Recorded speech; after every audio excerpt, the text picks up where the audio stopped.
if you can. We're all set up now. Yeah, we got Representative Lee Yancey just trying to get all the headset and microphone apparatus set for you to talk to us. How's it going? Well, my cousin Lucian was wearing this. Before I was, and his head is a little bigger than mine because he went to Harvard. That's right. And so I couldn't get it adjusted on my small. Oh, I hope he heard that. I'm gonna tell him. That's awesome. I can run faster than he can. Beautiful day out here, isn't it? It is fantastic. This is the weather we've been waiting for all year. Yeah. And it's here, and it couldn't have come at a better time for us. And well, we are blessed indeed, but we endured quite the wet, hot, humid August and the first half or so of September, but that blew out of here, and God said, let's put a big old high pressure on top of the great state of Mississippi for this golf tournament, and we got it. Well, fortunately for us and unfortunately for Florida, the hurricane went the other way, and we get the low pressure coming in here. It makes for beautiful weather in Mississippi. We certainly remember our friends in Florida and along the eastern seaboard who are going through something that we're not unfamiliar with. Yeah. It was not that long ago that we have experienced some severe hurricanes here. I've got my dad with me here today, and he and my mom lost their home in Katrina in Pascagoula in 2005 with Hurricane Katrina. Yep. And so we certainly know and recognize what our neighbors in Florida are experiencing, and our thoughts and prayers go out to them. Yeah. Absolutely. I totally agree. We've been talking today, Lee, about the politicization of this catastrophic hurricane and lots of other catastrophes that happen in our country. And I guess most recently here in the state of Mississippi, the water crisis in the city of Jackson is something that's been, I would say, politicized on a national scale, not just here in the state of Mississippi, but we got people outside of the state of Mississippi, many of whom have never set foot in the great state of Mississippi, who are pointing to Republicans, the Republican leadership, Republican legislature, etc., as the culprit for having caused the city of Jackson water problems. What do you think about that? Well, I mean, I don't know that if we promote other media sources on here. I read a great article on Jackson Jambalaya this morning. If you want to check that out, Kingfish put it out there, and basically over the last decade or so, we've seen some bad decisions that have been made, and whether pointing fingers at this point is not going to fix the problem, and it's not going to help people be able to take a shower or flush the toilet or have clean drinking water. And I think it's important that we find a way to fix this problem, whether it involves some type of public-private partnership, or it involves privatization, or it involves the state being much more involved than it has been. But I think what the citizens of Jackson, really want deep down is just the reliability to have clean, safe drinking water, like the rest of the country. Yeah, sure. And so they should expect that. Yeah. And so I think it's time to stop bickering about it. Jackson has had a lot of time to fix this problem, and so far it hasn't been fixed. Yeah. And the money's been there.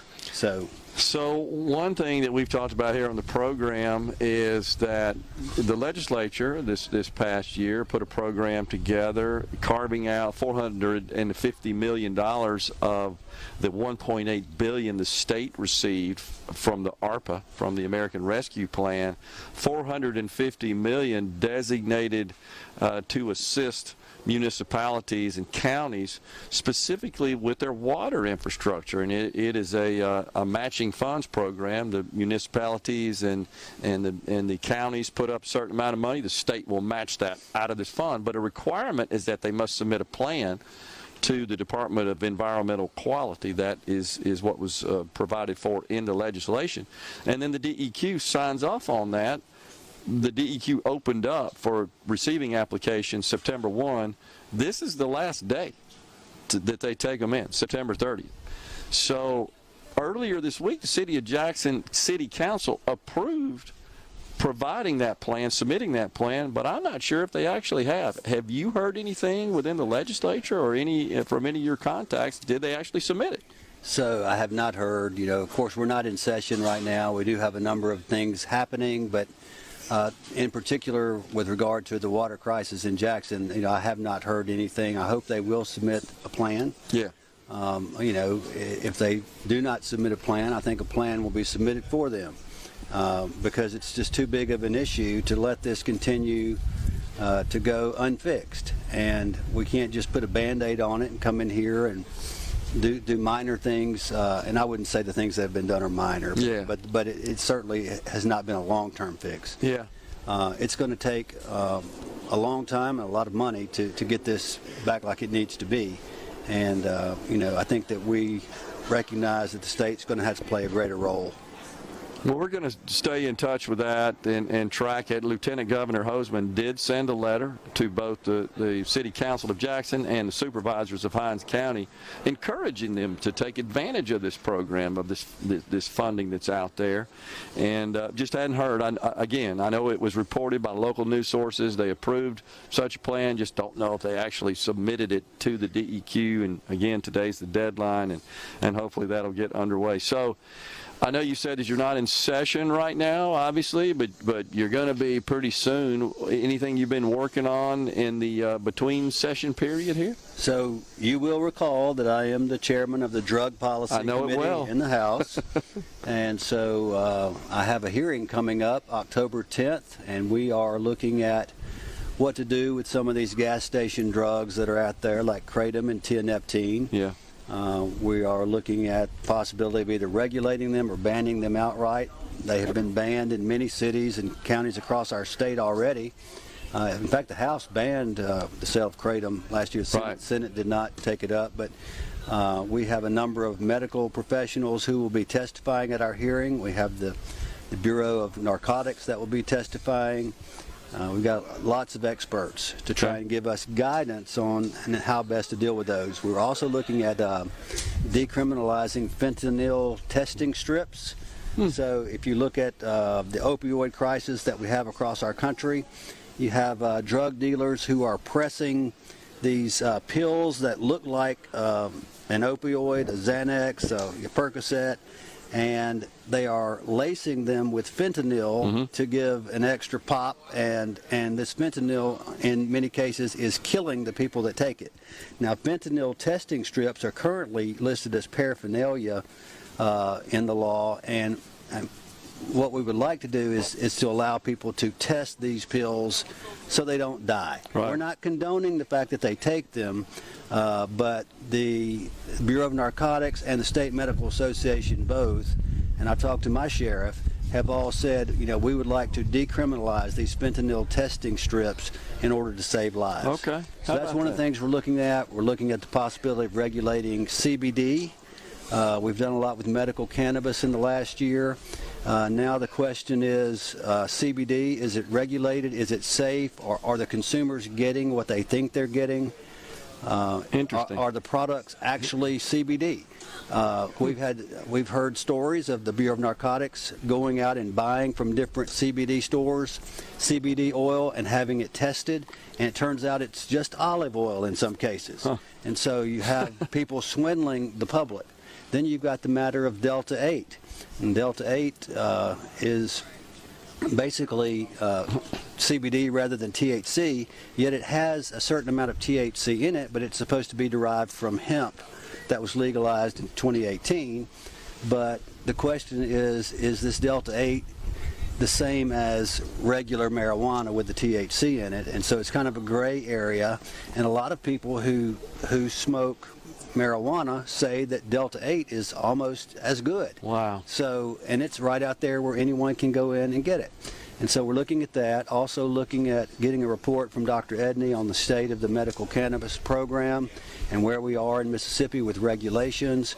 The cultivators and processors have been growing and processing their things, and we expect there to be products in the dispensaries in November or December.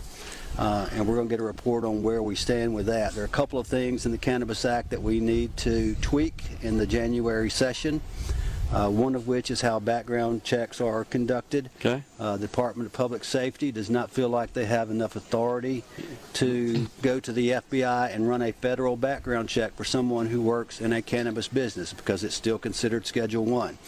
And so right now, the background checks are just run in the state, and we're missing everybody else across the country, and that's not at all what we wanted. Not a complete background check. And so we will tweak that, as fast as we can when we get back in session.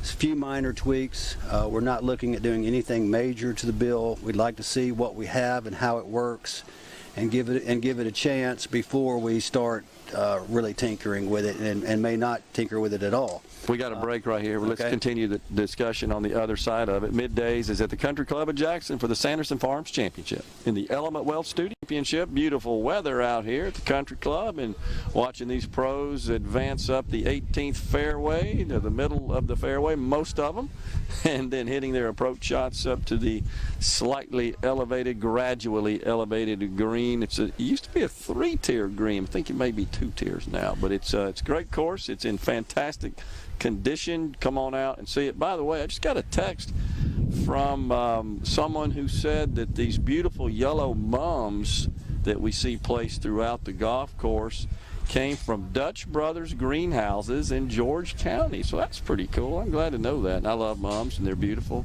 The only thing I don't like about mums is they only bloom one time, then they're done. So they don't rebloom. It's just, but the blooms do last a long time, but it really does make for a nice setting out here at the Country Club of Jackson. Representative Lee Yancey represents Rankin County and is also chair of the drug committee. So I was just sharing with you in the House of Representatives. So I was just sharing with you on the break. You didn't know when the Speaker of the House, Philip Gunn, asked you to chair the drug committee that you were going to end up being a chemist. Well, that's what you sounded like in the last segment, and I'm saying that in a complimentary way. Well, the medical cannabis ballot initiative had already been voted on the previous November, so I thought that cannabis would not be part of my portfolio. And when the Supreme Court threw it out, it fell right back in my lap. So, you're there to do the people's business and to do the work. That's right. And whatever is put before you, you do it to the best of your ability.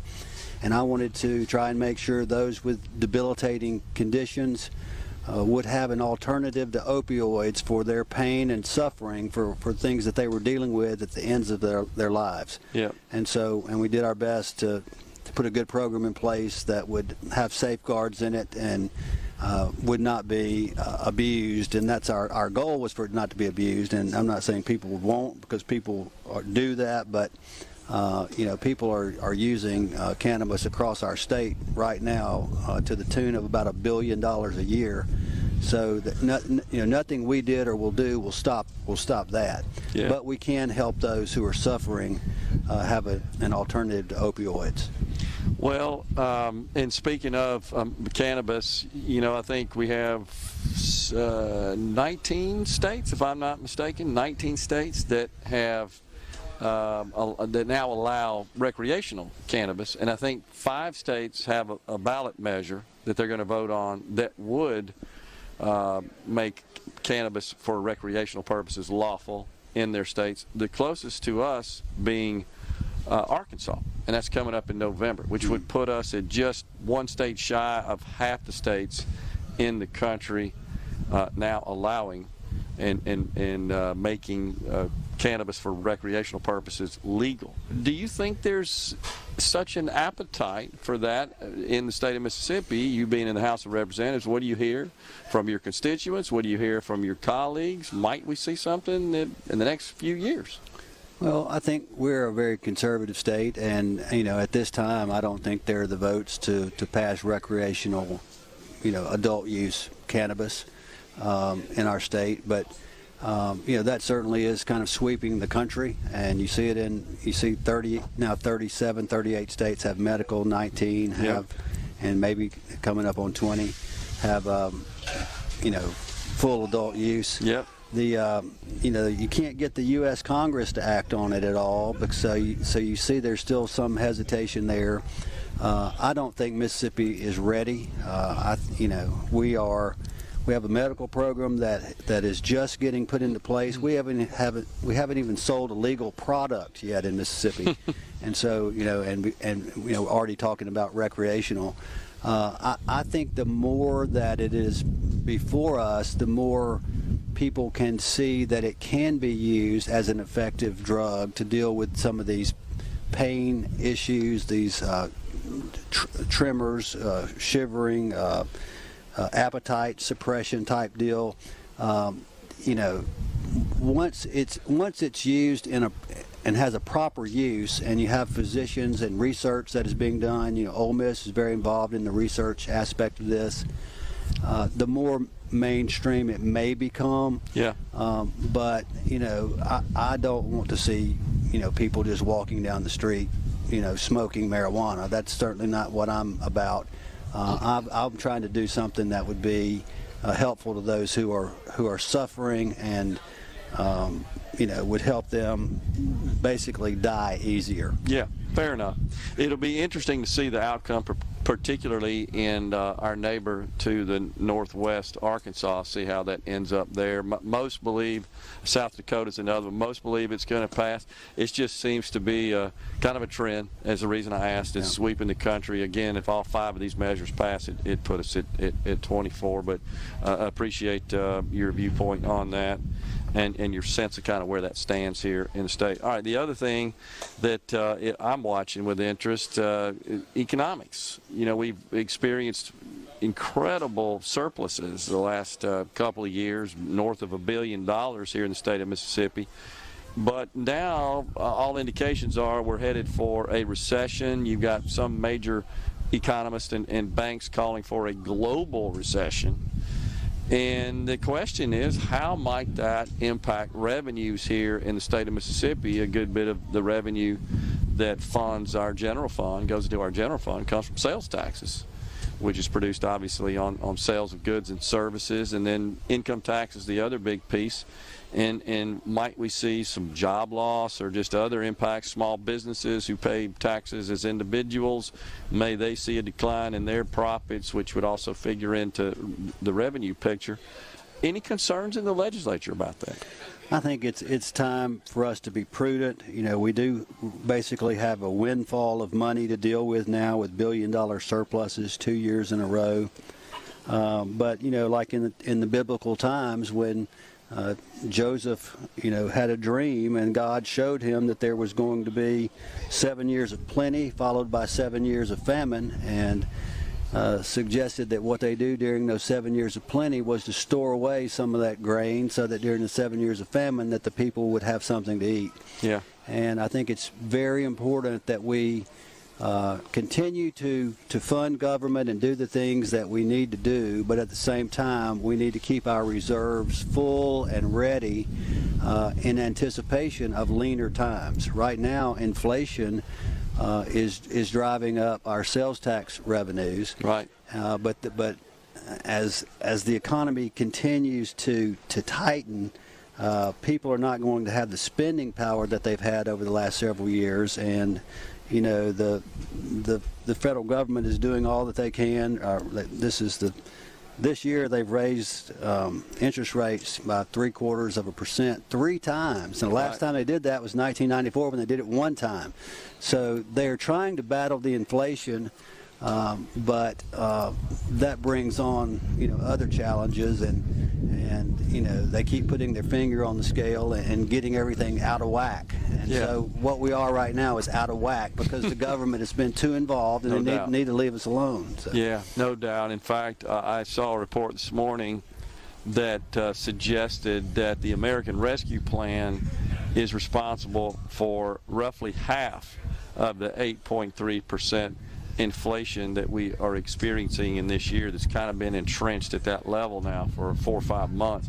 Half came from just that fuel on the fire as the economy was coming out of the pandemic, and unfortunately the Democrats saw fit to just throw another $1.9 trillion out there. I like to say they just dropped it out of helicopters, and that's kind of what we're seeing. We have benefited from that in the state of Mississippi. This is one of the problems I have, I guess, with government in general, Lee, is that we got a $1.8 billion coming into the state.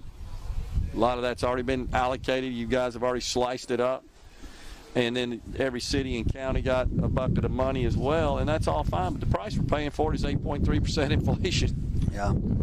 Well, I do believe there's light at the end of the tunnel, and I think we need to, have a, you know, as the Brits say, have a stiff upper lip, you know, and hang in there. But you know, I think everyone in the world is trying to figure out how to make this economy better. I think every business wants to make a profit. I think we will see over time that stocks continue to improve, that as interest rates ultimately come down, you know, bonds improve. So, like I said, everybody's trying to do better, and trying to get us out of this. Yeah. And so, I'm optimistic. Before we go, we got about 30 seconds left. Tell us a couple of high priority things you're focused on in the next session.